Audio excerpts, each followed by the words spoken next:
All right, welcome back to my studio. Last time we were together, we worked on different textures. So we used actual texture, where we found textures that we could actually feel with our hands, and we took photos of those. And then we worked on rubbing over the top of textures and finding different textures that way. And then we also worked on implied texture. So looking at our actual textures and really kind of mimicking it on our 2D surface. So we're really going to continue diving down that pathway of implied texture. So make sure you have all of your photos and your texture stuff up on your screen ready to work with, or the pieces of paper, because you'll want to use those as references for this project. This project should only take you this class period. So if you don't finish at the end of class, don't worry about it. Just take a photo of your progress. If you want to finish it, you can.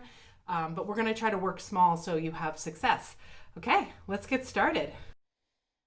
Okay, so here we are. I just wanted to show you these pieces that I did, which are on black paper with a white pencil. And why I wanted to show you, it's opposite of what we're going to be doing. We're going to be doing white paper with black pen. But what I really wanted to show you is how I implied texture. So the implied texture. So here you can see it's just like the shape of leaves, but in the background, I filled it with some texture, right? So that's that implied texture. On this one, you can really see that I use the texture in the actual shapes of the leaves to kind of define either shadow, as you can see there, that one's a little bit more, to light, and also shape. So really kind of using the texture to create shape. Same with this one. You can see that this is using all this line work, this tiny little line work, to create some form with that. And like you can see, it's mostly white, but there's just a little bit of the black showing through. So you can see all the different patterns and textures that I created by it's very simple work, right? That you don't need, you're just using these simple shapes and filling them in with some texture. This one's another one of my favorite, kind of using a texture of kind of maybe similar to the bubble wrap that I had, and creating some circular pieces, but the background has a whole nother texture. So you can see you can really use a variety of line quality and still so if I use line one way in the foreground and my background is a different way, you can have quite a lot of line in your artwork. So that's what I really want you to do, is push yourself to have a good amount of line quality in whatever you're drawing today. Because this is what's going to help us when we get into our printmaking to understand all of this line work, okay? So to get started on that, I'll take this artwork away.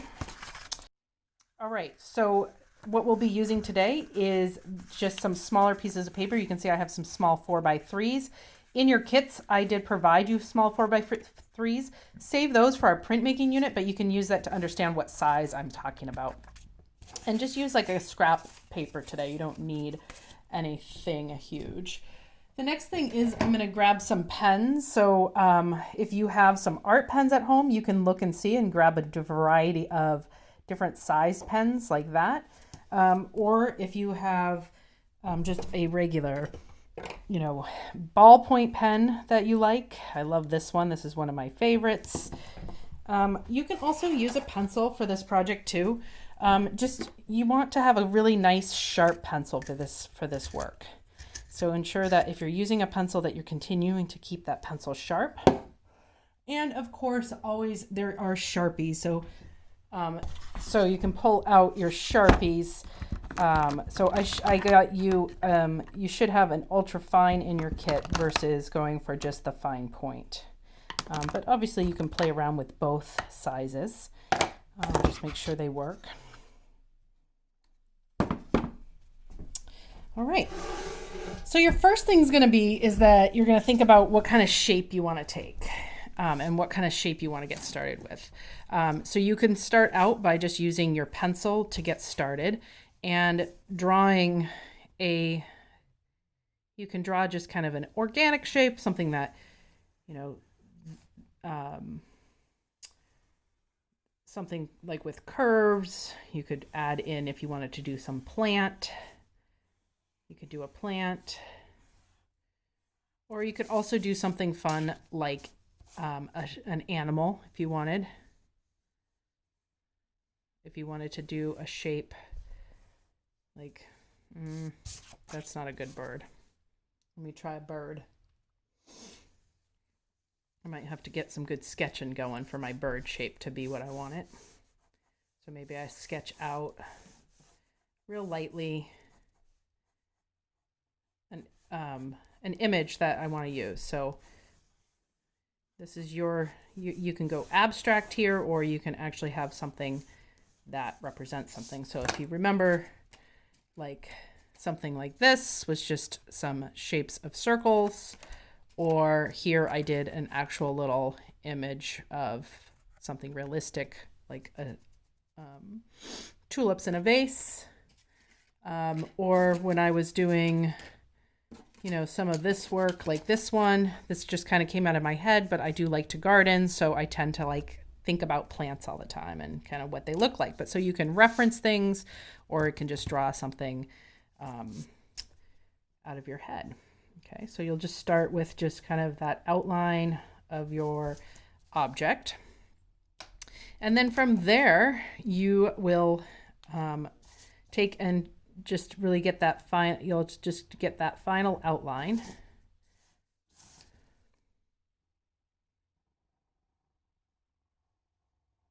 Once you're finished with, oops. And if you make a mistake like that with your pen, just fill it in and make it a little darker. Just make it intentional.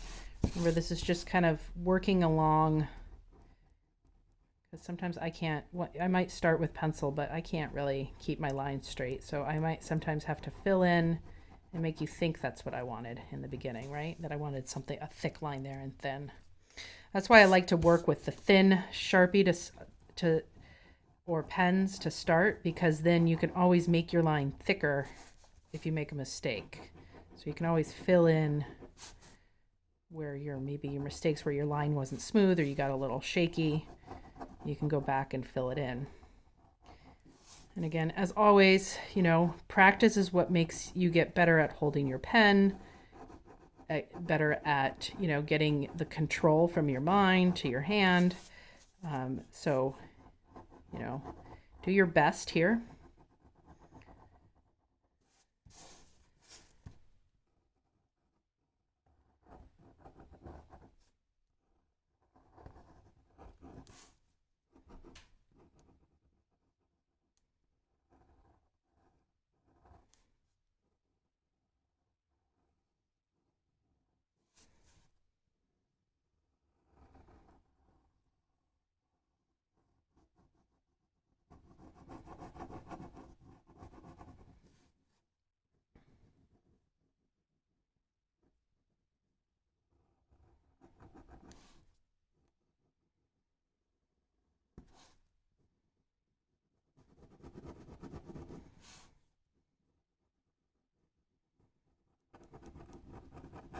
All right, you can see that I'm really kind of carving, really kind of getting that thicker line here, just because I keep making a mistake there, so I just keep fixing it.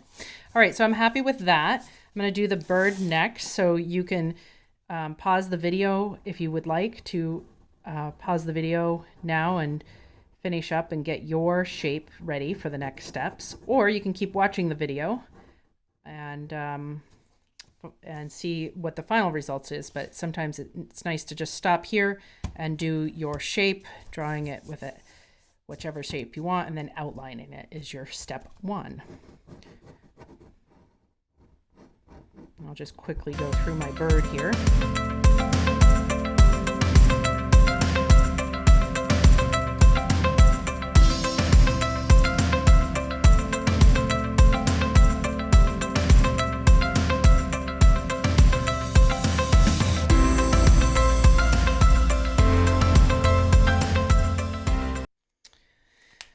You can see I got my outlines all ready, so I can Now erase my pencil line now that that is done. So I can go in and just erase all that pencil that maybe, whoops, be careful, don't destroy your work here. Like this one didn't have a lot of pencil. So should be good. Not to, you know, if you went over your pencil pretty well, you should be okay that you don't have to do this part. But my bird, I had to sketch that bird quite a bit to get what I wanted. So I had a lot of pencil on that. You should have one piece. I'm doing two just to show you the variety. So you're working on one piece. Obviously you can work on two if you feel confident here. But you should have at least a shaped outline. So you're going to start with this kind of outline. Now what you're going to do is like kind of looking at maybe those textures that you created when you worked on the implied textures, or maybe it was these textures to inspire you that you used, that you did some rubbing. So you can see like there's pattern here, right? You can see. So once you've got your texture down, you can do this in pencil, but I kind of encourage you to just move right into your pen work, so you don't have to do a lot of erasing. But so you're just going to start to understand, like, what you want to do is understand, where do you want maybe a darker texture, or where do you want something to look like it's different, the shape is different in one area than the other. So like my bird, I want you to know as a viewer that this is the bird's stomach and this is the bird's wing. So I might put a texture that is here different than this one, and same with the head. So I'll start to decide where I'm going to have a varied texture that's not the same. So I might just start by filling in my bird here of the stomach. So I want my bird's stomach to have a certain texture.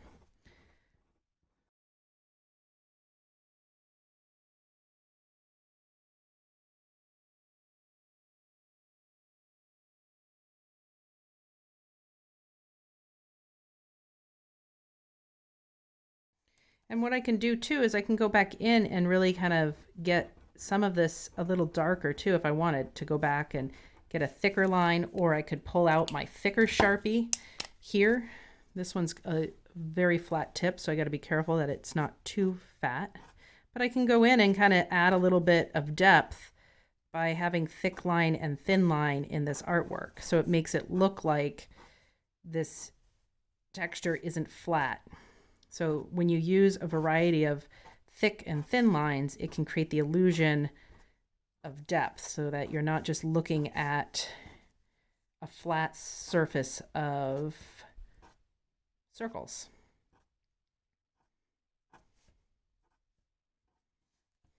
All right. And now I'm going to do this wing here going down. And I kind of, when I think of birds' wings, I kind of think of them as, lost my paper there. I kind of think like, you know, when you look at a bird, they kind of have these feathers and textures and layers that come down like this. So I'm going to use that as my texture. So I'm going to try to kind of emulate that feeling like this on my bird wing. And I think I'm going to, this pen is my thinner pen that I have, the drawing pen that I had, the 03. So I think I'm going to go to my thicker pen, which is this Sharpie, it's a little thicker for me, that I like that one. And if you're just using one pen, that's fine too. Again, remember, you can just keep moving over the same line to create that thicker line and thin line. But when you have your thin line, so I'm just going to start to create that shape of kind of the feathers coming down on my bird. And I'm kind of overlapping lines, just kind of really kind of just getting creative in here in this area. But creating my lines going all the same way, but opposite of maybe the lines that are up here. All right, and then I'm going to decide, do I want to have my head blank, or do I want something in there? I definitely want to put a little split in my beak. I'm going to do that. And I think I'm going to leave the head blank for now. And I'll go ahead and do a little texture development here so that you can kind of see maybe some different ways that you could do texture on a leaf, so you can do some things like creating a round shape here like this. So that if you put an angle in your lines, it kind of creates almost like an illusion that is that is got a curve on it. So take a look at the difference between if I have my angles kind of a C shape, see how that's a C shape, versus if I have something that's flat. Do you see how different that looks? So make that choice of, do you want something like flat line or do you want curved line to create your piece? So you can see how different those look. And some other ones I can still like maybe put that center line down the middle of my leaf, but instead of the lines going straight across, maybe I really get them at this curve coming up, and I tighten my lines a little bit more. So having more space or less space would be a decision. And you can play around. This is where this project today is about playing around between your different lines. So you don't have to make it this perfect final piece, like how you kind of saw these before. This is more about understanding the different types of textures and putting them with an image today. The other things that I did is I created, again, some little circles, some texture like that. So more pattern. You can do pattern-based texture. And maybe I do that over here too with some squares, creating a pattern inside there. I think for my stem, I'm going to do a lot of this round, so it makes it look like my stem. Do a lot of C shapes, so my stem looks like it's got some depth to it. It's curvy. As you notice, I'm really moving my paper around. I'm really changing the direction of my paper. So you can be drawing along with me now if you want to. You can, just go ahead, get started if you know what you want to do at this point. But just want to make sure that you see all the different ways you can create texture. The one thing that I will, so you can see like how that's starting to create, that looks like it's got depth to it, right? Okay. So you'll get your texture pieces out, and then you also want to think about the background. So this is a lot of white space behind here, especially on my my bird, right? He kind of seems like he's floating in space. He doesn't really have anywhere to land. So really kind of think about that. So what would you do for a texture behind in the background? So remember, I did quite a lot of line work behind this, but you can still see this work here. So the way I did that is by not using the same line. So if I had my background following the same line that I put in my leaf, it would start to blend in and I wouldn't see the difference. So remember, when you're using different objects and different shapes from the background to the object, make sure that you're changing your lines. So I will go in my background here. Really want to make sure that I'm not doing a curvature, right? So I might just start to do some real straight lines in the background to kind of create a bit of a background behind this. Yes, we'll practice. We'll do it.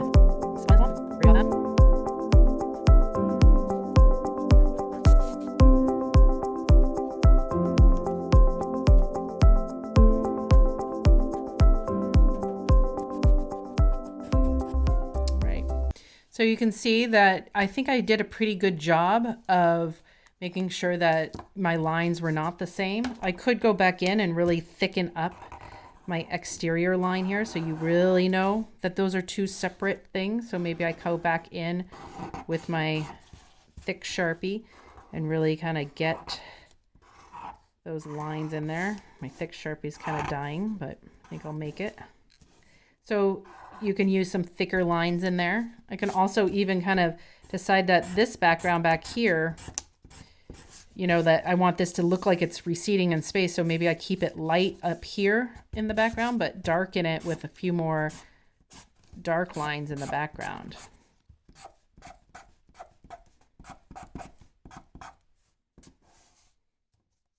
Okay. Now I'm going to go ahead with my bird.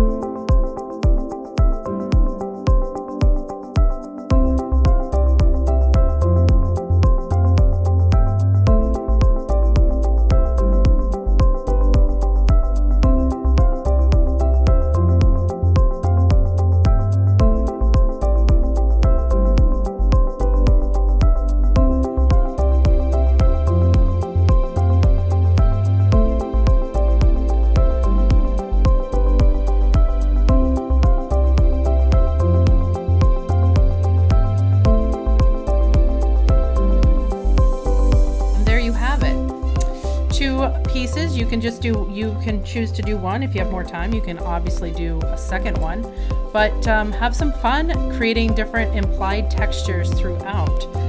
Excited to see